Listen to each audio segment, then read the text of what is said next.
we're on the road to the Mid-Season Cup, possibly the biggest international event in the history of our young esport.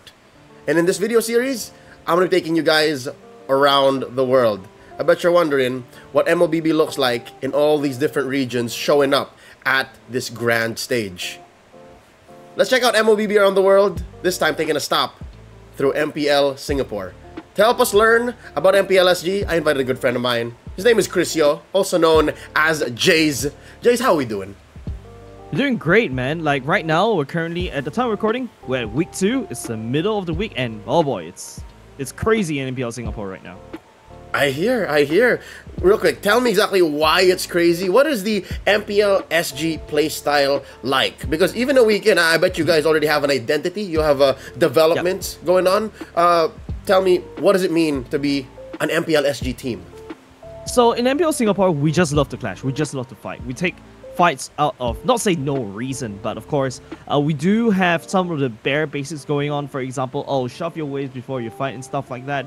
But I feel like it's probably because the micro level is still not on par as compared to other teams in other regions from what I saw. But yeah, in terms of the basics, we got it.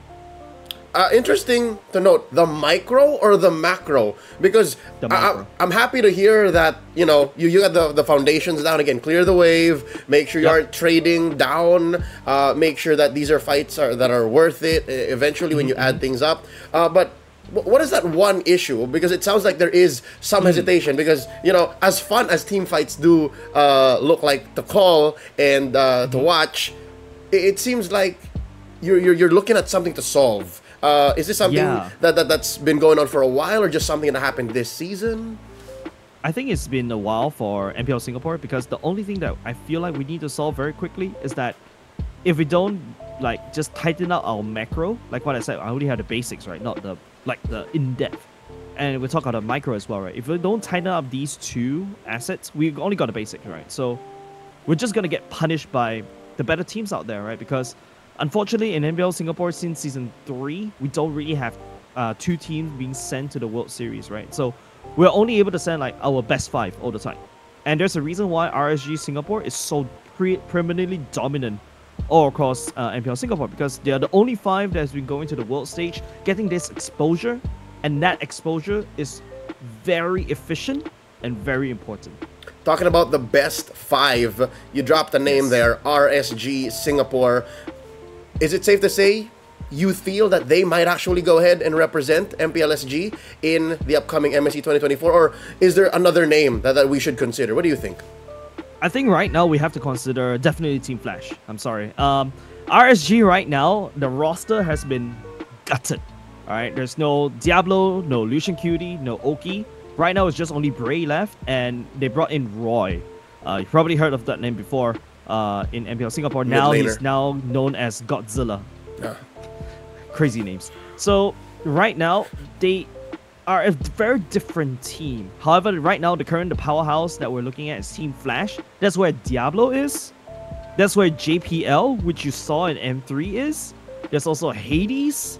There's also Curtizi. My boy. Which is like terrible duo. They're the terrible duo of together with Hades, right? They're so strong as a duo. And then you've also finally got Vanix, which is like the strongest gold laner currently in MPL Singapore. So Team Flash is definitely what we see will represent MPL Singapore in MSC.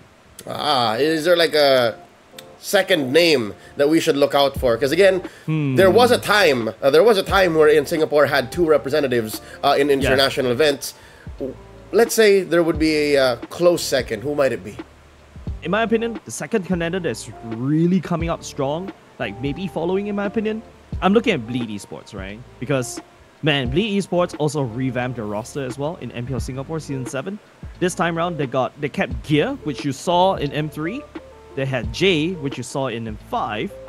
Apart from that, Sagitnu from the Philippines and Seiji from the Philippines, and Yon, which is like touted a second best and upcoming rising star jungler from Singapore as well. So, and with the help of Cody Banks and also Coach G, they're looking really solid, right? So they really got that Filipino buff right there that hopefully could help Bleed Esports like give a good fight during the grand finals. You're killing me. You're pulling me in two different directions, man. My heart says Flash. My head says Bleed. But you know what? There's still a couple of weeks left as of recording in MPLSG. So we'll see. We'll see who comes through, especially after the playoffs. Champion goes out to Riyadh. Whoever it might be, I want to ask you, what might be that team's narrative? What might be their goal come this next big stage that we're looking at in MSC 2024? So whoever it might be, they're representing MPLSG. What story do they bring? I think just don't get eliminated quickly, because MPL Singapore has always been eliminated so quickly. There are the two M series that we're really proud of as MPL Singapore is M3, where we're like top 4. That was like Evo Singapore back then, right? And then MSC, which is like top 5 bracket, but unfortunately got kicked out by Bredex Flash, and that was by RSGSG, right? So right now, we're just trying to prove this ourselves that, hey, we are at least mid-range, or we try to re-hit that top 4 positioning, because right now, I think that's the only way for us to get eyeballs, not only just internationally, right? But even locally, because unfortunately, local viewers, if you don't get anything, why would I watch you? So that's the identity. That's what we're struggling as a region, right? So that's why the top contenders for MPL Singapore, we're trying hard. We're not looking at MPL Singapore anymore as champion. We're looking at the world stage, and that's what Team Flash has fielded this time around. I hear you, man. It's a meritocracy in the most cruel list of ways, and I get you, right? You know, you got M3, it's a few years back. You have MSC in Cambodia. Best believe I was cheering for the cute one and El Diablo. But again, you can't beat the hometown crowd, man. Those are the heroes. Those are the Khmer Kings. Yeah. And then M5 came up short. So maybe now, maybe this time, maybe in Riyadh. But given that legacy, given that background of where MPLG has come from, what they have achieved, and what you foresee that story being, proving to even their local crowd, even to their very own league, that, hey, we're worth watching. Real talk, where we are now, as of recording, and seeing what the other regions are looking like, what the rest of the world in MLBB esports look like. Imagine them all stepping onto the stage, flying out to Riyadh, competing for $3 million. Where do you feel? What is a vibe check for you? For MPLSG, for whoever that team is, what does it look like? For Team Flash, so for Team Flash, you see, Team Flash in regular season right now is not giving us anything. They're teasing us, you know. So they're changing players every week and every game, and they're not giving us like a solid like vibe check on how they are going to perform as of week 2, right? And they're still performing. Yeah, they're still performing, but they lost one game to RSG, but like, we don't talk about that one. But I think I can only give you a vibe check only when the playoffs come and we take a look at Team Flash at its full form, right? I mean, week 1, you saw their full form. They're good, but they're facing like the lower tier teams, right? As in the lower in terms of the power rankings team. But I can only give you a proper vibe check during the playoffs when Team Flash pool is fullest, right? Bleed, remember I talked about how they're like second? I can see a lot of future in them. They just need to iron out some kinks.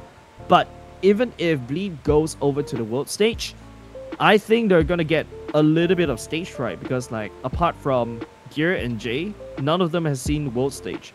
Especially when their youngest jungler is actually very young as well. So there's a lot of things like, if Bleed goes there, we know we're gonna gain experience. That's basically the main goal of Bleed going over to MSC. All right, I getcha. So no clear picture yet. No. For Flash, for maybe even the close second in Bleed. But whatever happens, I wish MPLSG the best. Real quick, you guys can watch the MPL Singapore broadcasts week in, week out.